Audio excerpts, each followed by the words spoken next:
Siyabonga kakhulu uNkulunkulu nangalolu suku namhlanje ukuthi asiphe ithuba lokwazi ukuzoma mhlasimbe siphekezele udadewethu u-Angel icala elihle elithethwa ngofakazi. Sizile-ke kukhulunywa la ngempilo yakhe saphila emhlabeni. Okunye bakho kuyethusa, okunye bakho kuyadabukisa. Siyabingelela kuyingxenye zenkosi eyikhona phakathi kwethu, program director, siyabonga abasidlalela insimbi nabasisizayo ngokucula igama likaJesu. Amen. Nkosi ngiyabheka kuwe, ngikuningi impilo yami, ngiphathe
silapha-ke bazalwane ngenxa kamfowethu uJobe noma uJobe esinabo ebandleni lapha eMsingazi entabeni yendlu kaJehova kuyabonelela.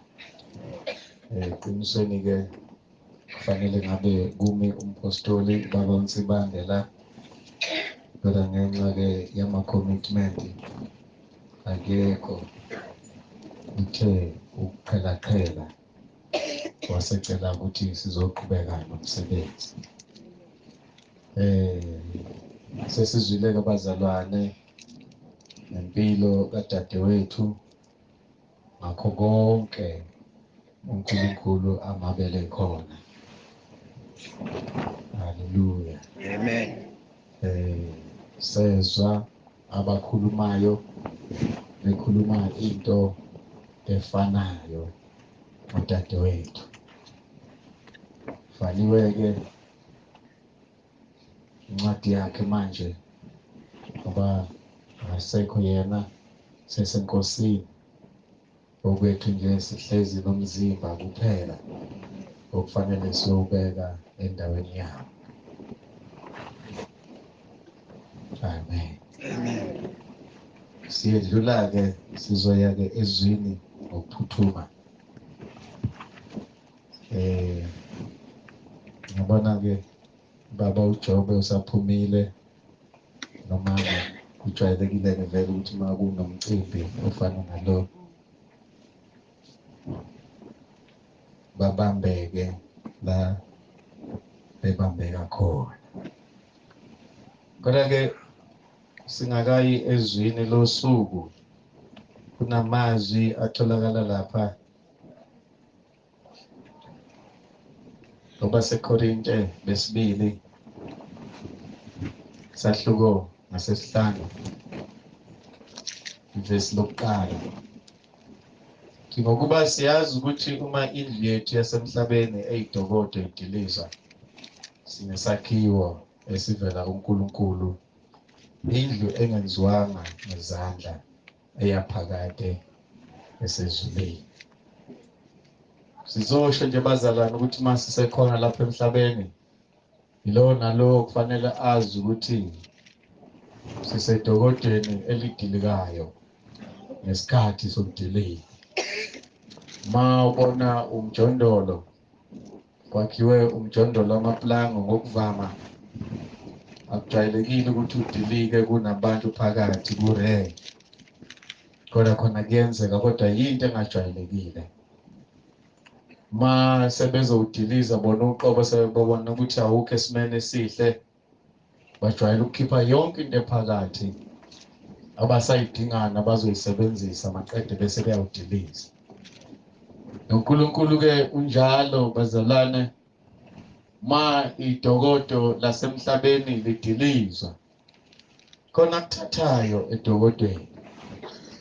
Ngoba njengoba ngimi lapha, ikhontena le eyenza ukuthi ngikwazi ukukhuluma, ikhontena le kwenza ukwazi ukuthi kube khona izinto ozenzayo. Kodwa ma uNkulunkulu esethatha okungokwakhe uyayishiya ikhontena njengoba injalo, njengodadewethu, njengoba sekulela umzimba wakhe la, akekho yena sesenkosini. Sihlelele lokho kubazalwane ukuthi akube yilo nalowo azi ukuthi asimile isikhashana noma sihlezi isikhathi eside. Uma nje uJesu engakabuyi ukuzolanda ibandla, dokodo izodilizwa. Haleluya. Amen. Ngisibukeke incwadi Isaiah 55. Sibuke nje amavesi ambalwa bese siyathandaza. Indaba-ke ejwayelekile esike sizwe emabandleni verse number 6. Uthi-ke mfuneni uJehova esenokuthola, mbize eseseduze. Omubi makashiye indlela yakhe, nomuntu owenza okubi imicabango yakhe. Abuyele kuJehova, uyakuba nomusa kuye. Yebo, abuyele kuye uNkulunkulu wethu, ngokuba uyakwenza ukuthethelela kube kukhulu. Amazwi lawa avela ngomprofeti Isaiah esibuyisela kuNkulunkulu ukuthi simelwe ukusondela kuye ukuze sikwazi ukuthethelela. Enye yezinto ebalulekile ukuthi umuntu ahambe endleleni ethethelela. Mhlambe-ke Sibuke uMateyu chapter 11 verse number 28. Yofundeka kanjena ke. Zanini kimi nina nonke enikhatheleyo nenisindwayo, mina ngizawuphumuza. Bekani ijoka lami phezu kwenu nifunde kimi, ngokuba ngimnene ngithobile ngenhliziyo, khona imiphefumulo yenu yakufumana umvuzo. Ake ngikhuleke. Baba wethu onamandla onke, Baba wenkosi yethu Jesu Kristu, nasekuseni Baba siyasondela ngezwi lakho kuwe, kanti ibandla lakho lithamele lo mngcwabo. Wonke umuntu uze ngenhliziyo yokudabuka nokuzokhala. Siyanxusa ke Baba ukuthi usiduduze nathi, uma kucebuke inyama nalo uyathinteka. Siduduze Baba ukhulume izwi lakho phezu kwempilo zethu, ukuze sihambe ngobuqotho endleleni. Siyabonga ke Baba leli thuba osipha lona, Jesu Kristu inkosi. Jesu Kristu inkosi. Amen. Izwi leli ke esilitholayo, zanini kimi nina nonke enikhatheleyo nenisindwayo. Shilo ke bazalwane ukuthi dadewethu eyakhe indima usayiqedile, kodwa into esiyisele eyami nawe ukuthi kombe masificwa usuku olumficile uyawukwenza njani wena.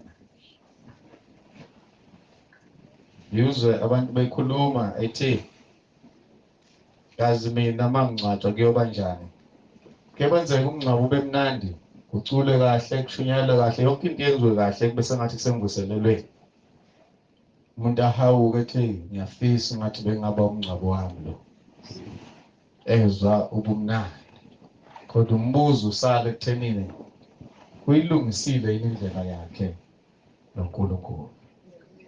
Ngoba singajabula ngesikhathi kujatshula, kodwa kusale la ukuthi ulungisile yini indlela noNkulunkulu. Mfuneni uJehova esenokuthola, nimbize seseduze. Isikhathi lesi sokufuna uNkulunkulu bathandekayo, nathi sikhule kuthiwa uJesu uyabuya, seseduze kwabalwa izinto. Nawe namhlanje uma ungabheka ezinye zezinto ezibhaliwe eBhayibhelini seyigcwalisekile. Ezinye zigcwaliseka kulesi sizukulwane sethu, izizukulwane esinenkani nesizukulwane esingezwa. Abantu ababa nenkani noma sebekholwa, mina ungasuki. Kodwa uIsaya uthi mfuneni uJehova esenokuthola. Agcizelela athi nimbize eseseduze. Uma kukhulunywa kanjena kusho ukuthi khona isikhathi la uNkulunkulu ezoba kude. Athi Amos intombi ezinhle nezinsizwa ezinhle ziyogijima sezilifuna izwi zingesena kulithola. Umuntu omuhle na ungabuza ngakini, umuntu omuhle akajwayele ukugijima. Kodwa into eyomenza ukuthi agijime ngoba kunento ayifunayo nento ayilangazelele abonayo ukuthi izomsiza. Funeni uJehova esenokuthola, nimbize eseseduze. Mhlambe umbuzo singayibuza wona sihlezi ukuthi sesimfuna ngempela yini uJehova. Senzeni ukuze simfune. Jehova ke uyafunisiswa. Uma uzofuna into awuhlali ndawonye. Njengoba ubaba uDladla ehlezi esihlalweni, akulula ukuthi makukhona into ayifunayo ayithole ehlezi esihlalweni.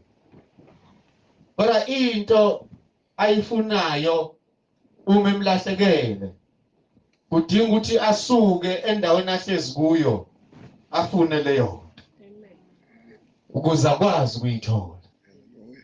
Umama elahlekelwe into yakhe endlini, uyayithintitha indlu, athintithe zonke izinto, abona ukuthi kungenzeka lento ayifunayo iphosekela. Mfuneni uJehova esenokuthola, nimbize seseduzane. Ngalesi sikhathi bazalwane simemezela ukuthi uNkulunkulu usatholakala, useduze kulabo abamfunayo. Lithi iBhayibheli ungumvuzo kulabo abamfunayo. Angazi noma sihamba ekholweni simfunile uNkulunkulu samthola yini. Ngoba kungenzeka sicula amakhorasi uzwakala sicula kahle, noma sithandaze kahle, noma sishumayela kahle abantu baze bekhale, banye bethatha izihlalo beyiphakamise, buza ukuthi lento bayayizwa kodwa kutholakala ukuthi umnikazi wayo bakude naye. Funeni uJehova esenokuthola, nimbize seseduze. Akagcini-ke lapho uthi omubi makashiye indlela yakhe, nomuntu owenza okubi imicabango yakhe abuyele kuJehova. Yebo, abuyele kuNkulunkulu wethu, ngokuba uyakwenza ukuthethelela kube kukhulu. Khona amazwi-ke lana athi abuyele, ngamanye amazwi futhi ubeke wapha kuNkulunkulu, kwase kuba khona izinto ezimdedisayo zamenza waba kude. Uthi-ke uIsaya makabuyele ahlukane nalezi zinto ezimdedisile, ngoba enye yezinto ezisidedisayo bazalwana uNkulunkulu ukuhamba sinesono endleleni. Kuyingozi ukukhonza uNkulunkulu umkhonze nesono, ngoba ngisho abantu bejabula nawe uyajabula, kodwa uma usulala kubuye engqondweni yakho, kubuye yonke imicabango, uyibuza ukuthi kodwa Nkosi, mangase kuthiwa ngiyafa namhlanje, lesi sono ngingasivumanga, ngiyolibona nizulu na? Mbuzo lena umuntu ayibuza yona uma sono singathethelele. Bayibedlale-ke abantu uma kukhona izinto ezenzakalayo, bathi hayi buya Jesu. Uzwa abanye bethi hayi ayingabuyi Nkosi, sisalungisa thina. Kuhle ukulungisa, kodwa ulungisa njalo kuyoze kube nini? Uma usulungisile uhamba usungolungisiweyo. Amen. Haleluya. Amen. Namhlanje kunevangeli lichithekile umhlaba wonke, ngazi ma ninenhlanhla likakafiki la ngakini, lokuthi abantu mabangasivumi isono, ngoba uma uJesu wemukela uJesu uthola ipackage, thola yonke into. Sihlobo sami, funeni uJehova esenokuthola, umubi makashiye indlela yakhe. Amanye amazwi indlela umuntu uyayilungisa ukuze ahambe kahle noNkulunkulu, kuze kuthi nomume phakathi kwabazalwane lingabi bikho ichashaza nonembeza oyisolayo ngawo. Athi-ke uMateyu laphana ku-11, zanini kimi nina nonke nikhatheleyo nenisindwayo, ngizoniphumuza. Oh, nansi inhlanhla ngane kwethu emngcwabeni kaSisu Angel. Nangu uJesu uthi woza kuye wena okhatheleyo. Angazi ukuthi usindwa ihlobo luni lesono, angazi ukuthi ihlobo luni lomthwalo okusindayo, kodwa usabathe uyenyuka akwenyukeki, usabathe uyehla akwehleki. Noma ngabe sekufanele isikhathi sifikile sokuthi ulale, ukuqala ucabange kuze kuphele awubuthongo bungafiki, ubuye uvuke uyophuza amanzi, ubuphindela uthi yalala kungalaleki. Yini khona umthwalo okusindayo? Umthwalo uma ukusinda awuzukufinyelela la uyakhona. Uthi-ke uJesu kuza kusize, woza kuye. Zanini kimi nina nonke nikhatheleyo nenisindwayo, mina ngizoniphumuza. khona into ayishoyo uthi bekani ijoka lenu kimi. Akuthathe lokho okusindayo ukuyise kuJesu ngoba uyakukhathalela. Uyena owazi ukuthi uzokwenza njani. Ake liphelele livangeli ukuthi siyapatanisa.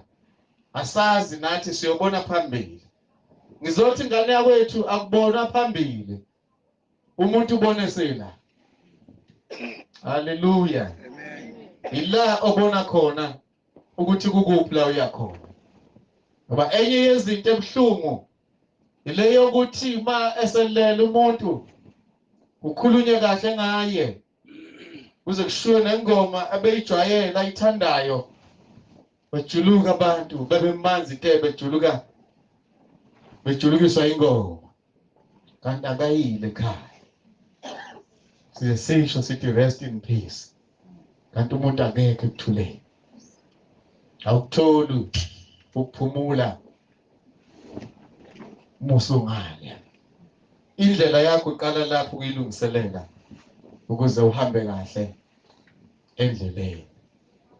Yabona uma inkomo zindawonye zisesibayeni sodwa zidla ndawonye. Uma ihamba ziyedlelweni zihambe zonke kanye kanye. Enye into eyayibonakala nebayinkinga ukuthi le nkomo egulayo ibonakala ngokuqhuka. Zithi zikhona edlelweni kutholakala ukuthi yona ayinonophali. Ziyadla ezinye kuyona akudleki.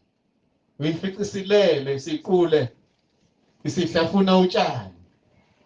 Tholakala ukuthi ayidlile. Mphumela umzimba wayo uzoncipha. Azuxabane nomelusi ubuza ukuthi kwenze njani. Kwazaca yona yodwa kanti inenkinga. Kukhona into eyiphetheyo.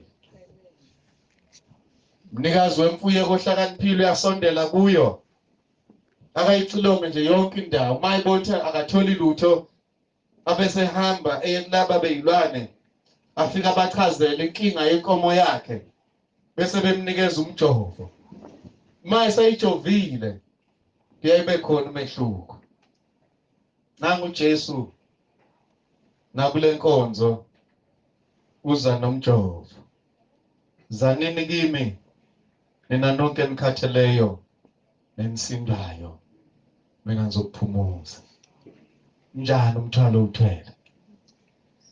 Bekhulumile ngawo makhelwane. Noma usibani ngakholwa ayikho into ayikholwayo. Uzowa lo. Ngizothi thwala isiphambano umlandela uJesu. Yana kuye noma sebekukhuluma. Ngoba khona abakubonayo enkonzweni bethi ayikho into ayikholwayo. Wena okwakho ukuthi ulungise indaba yakho noNkulunkulu. Ngoba kuzikhathi ezizoba nzima. La uzolala khona ilando umsebenzi. Mayisilando emsebenzi. Mawutholakala wethu umsebenzi ungemuhle. iBhayibheli lithi uyoshiswa ngomlilo. Asilungiseni bazalwane. Mfuneni uJehova seseduze nimbize isatholakala. Umubi makashiye indlela yakhe abuyele kuNkulunkulu. Nowenza okubi.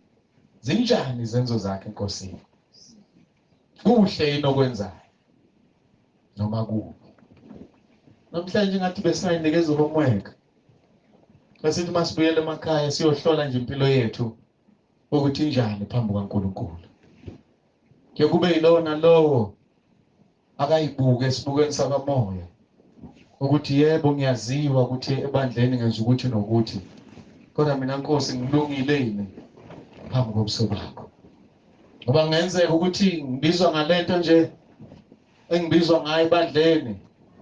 Wena kawungazi igama lami alikho encwadini yokuphila. Funeni uJehova esenokuthola imbize seseduze umubi makashiye indlela yakhe. Yebo abuyele kuNkulunkulu yakwenza ukuthethelela kwekhulu. Uma ubuyela namhlanje kuNkulunkulu uthi Nkosi ngilizwile izwi lakho ngisemncabeni ngakho ngiyakhetha ukubuyela kuwe uyokwenza ukuthethelela kube kukhulu ngoba ngenze kuba khona izinto ayihlangane socelile ngisho mama beketanga ukuthi bezokukhulekisa kodwa kubonakala konhlanga imuka nomoya indaba isele kuwe injani indaba yakho noNkulunkulu sengigcina ke bazalwane masifunda ke Isambulo 11 verse number 20 la kukhulunywa khona ngokwehlulela kokugcina iBhayibheli ke lithi ngabona esihlalweni sobukhosi mhlasimbe ke sizofunda masinyane ukuze ngingakhulumi into evela kimi Isambulo 11 verse number 20 nendaba encane nje ngifuna siyibuke la asizukufunda no Isambulo 20 verse 11 sorry nendaba encane nje ngifuna ukuyibuka bazalwane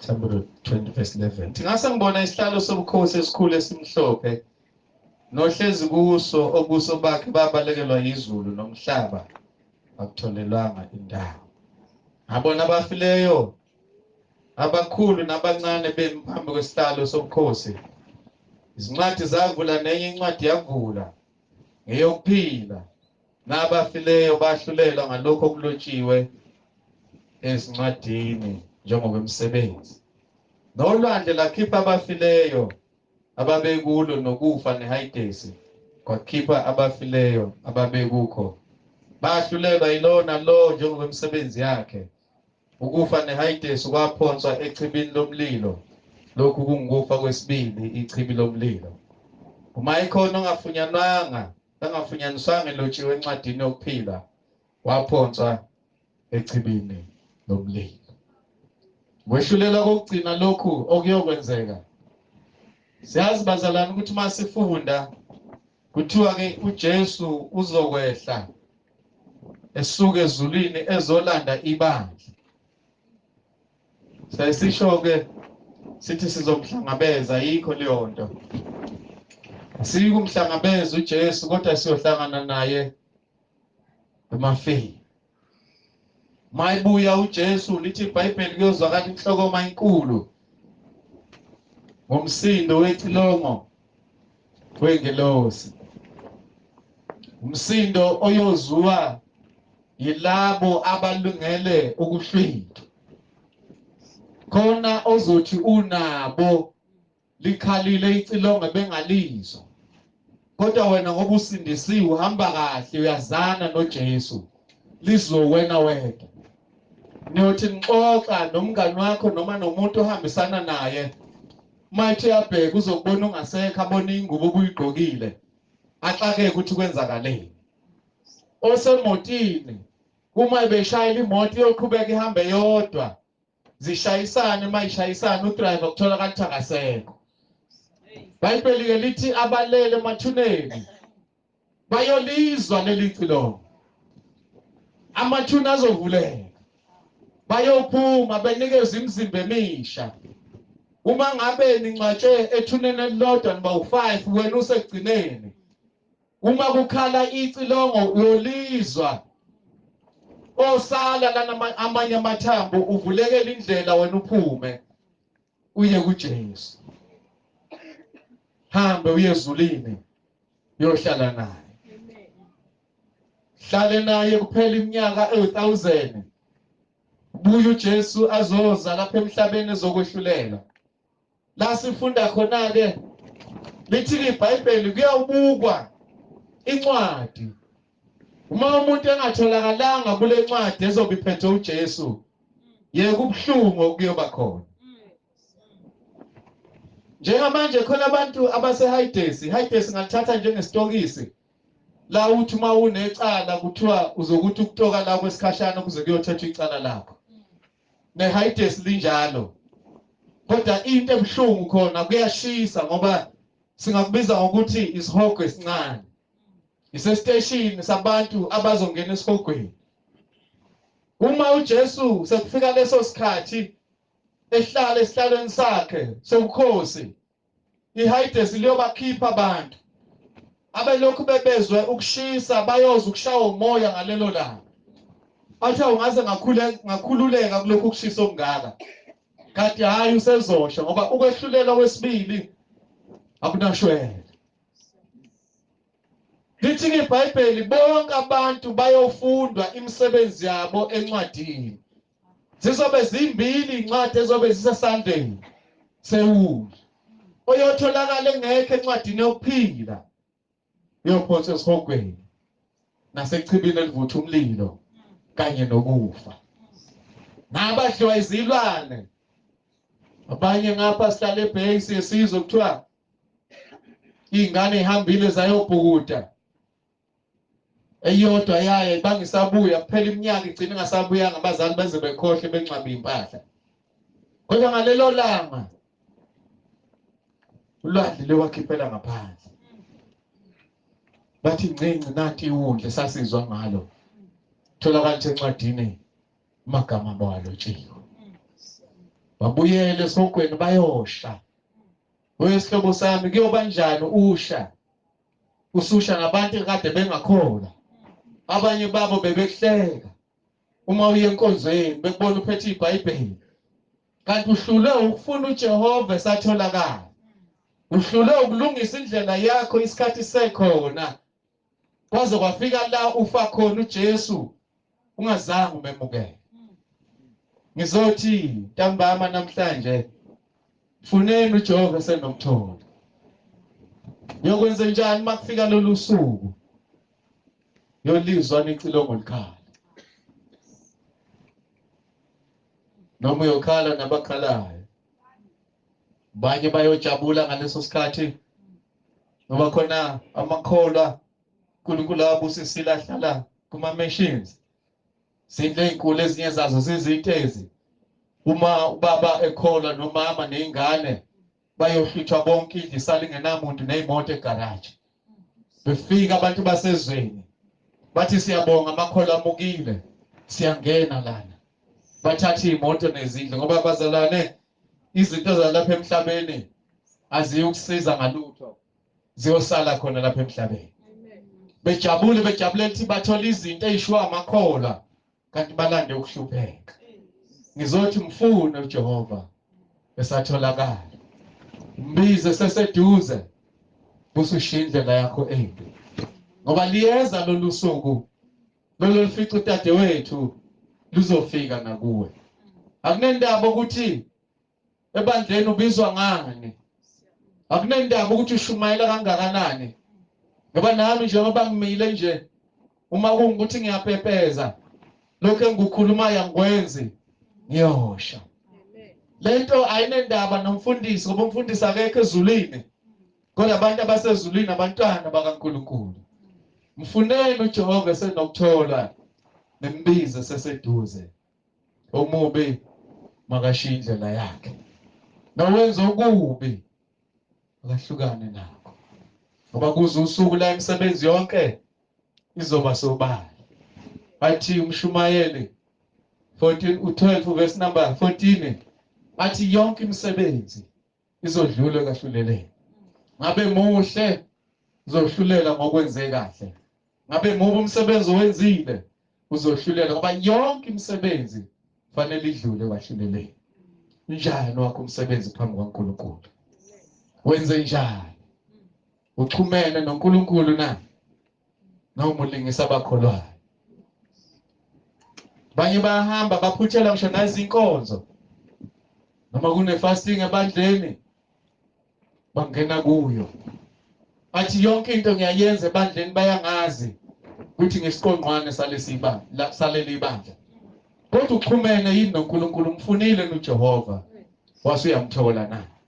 Akunandaba lokho okwenzayo. Fanele ukwenze. Kodwa into ebalulekile ukufuna uJehova esenokuthola.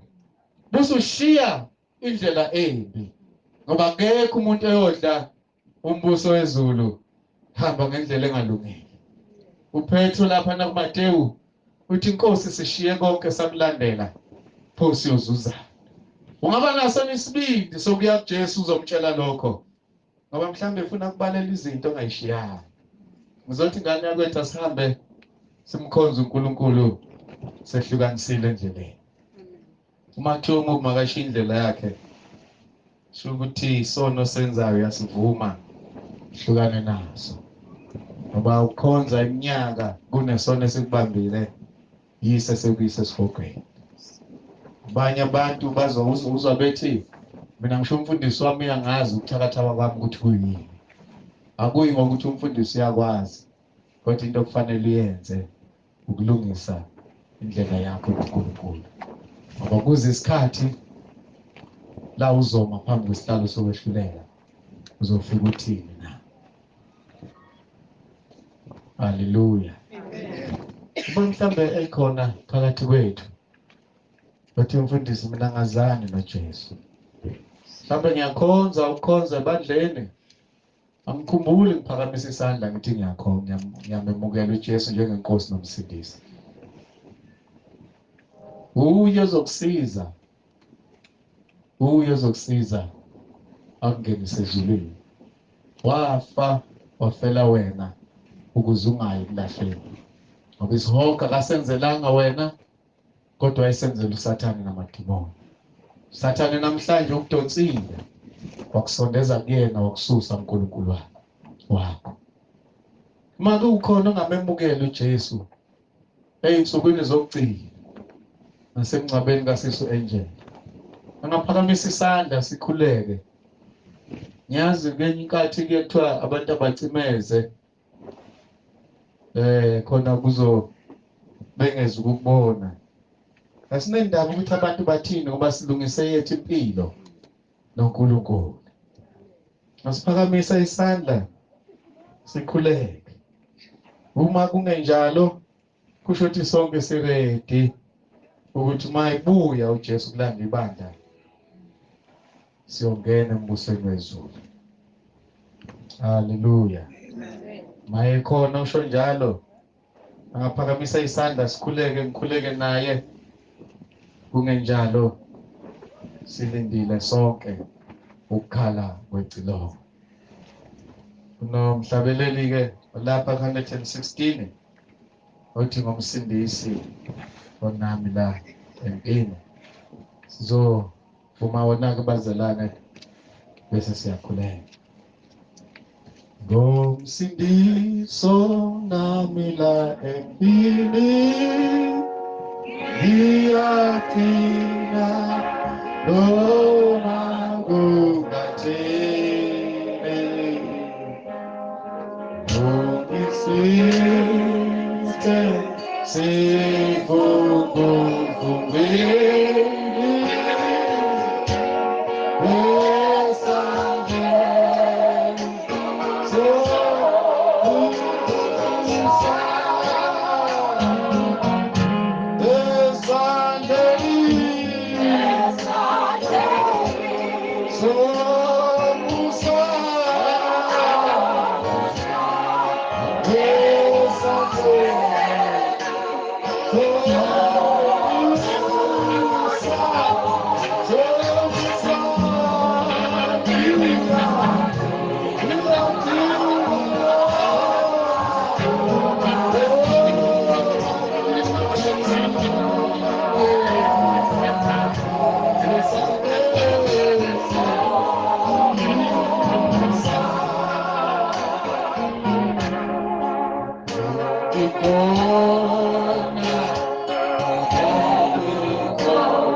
Baba wethu omuhle, siyabonga uNkulunkulu wethu oyingcwele.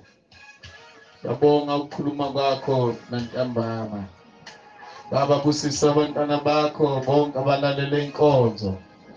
Qinise umndeni. Lona lowo Nkosi ozilelana mphe isibusiso ngokumhlelela kwakho. Izwi lakho Nkosi noma sengithule mina ukukhuluma. Kodwa Nkosi lenze ligijime engqondweni zabantwana bakho naseyinhliziyweni. Amnikeze ukuthula lowo kude nawe uzumsondeze beseduze. Ngoba kuzukusuku kuzukuhlwa imini sidlule. Siyabonga ke Baba, thatha indawo njengoNkulunkulu. Sibongile Baba ukuba nathi sibusiso sakhe esidlula ukuqonda konke masehlele phezu kwethu uJesu Kristu uyinkosi. Amen.